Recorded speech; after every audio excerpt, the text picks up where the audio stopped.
I didn't actually know that the council offered stuff like this. Obviously the council were heavily involved in that. What's the first thing they do? They call their local council. The closer you are, the more we care. Welcome to the District Council of Streaky Bay. First established in 1887, we're a rural area on the Eyre Peninsula. Our economy is based on wheat, sheep, fishing and tourism. With help from state and federal governments, our council is constantly busy making the district better for tourists and members of our community. We've got a lot of challenges in terms of our costs to provide services to our community, but we've got a good community, very strong volunteer spirit. We've got some good agriculture, productive fishing grounds and aquaculture, and tourism is very much a growth sector for us, and we're looking forward to that becoming stronger and stronger as time goes on. Well, we've had some really exciting projects funded by both state and federal government going on. One of the key ones is a redevelopment of our Streaky Bay sporting complex.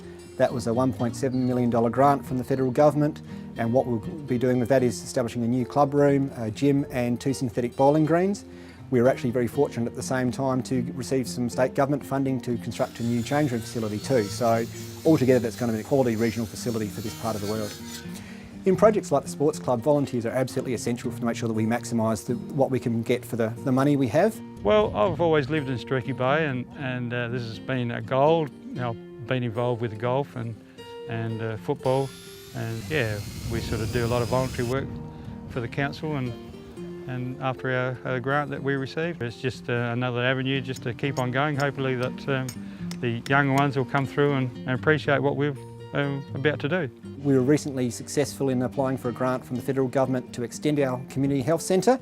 The great thing about that will be the ability to bring more visiting consultants to the community, and that prevents people having to travel a long way. That's dislocating for families, it's very difficult, it's costly too. So the more that we can bring here by having good facilities, the better for the whole community. One of the real growth areas for our community is tourism, and so our councillors and community are very focused on what it is we can do to encourage tourists to come to the community, and we need to make sure that we've got good quality facilities that you know match what our tourists are seeking.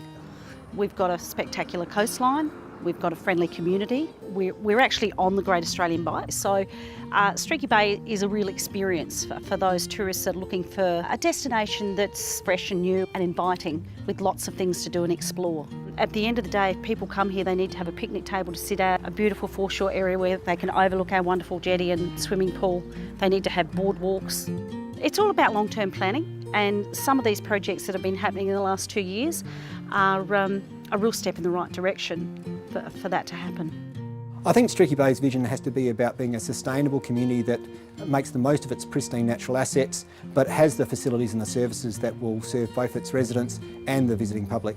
And I feel there's been a lot of personal growth from taking on this role, which will stand me in good stead whether I stay in this community or go further afield one day in the future. For career opportunities with your local council, visit careersincouncil.sa.gov.au. Councils get close to the things that matter to you.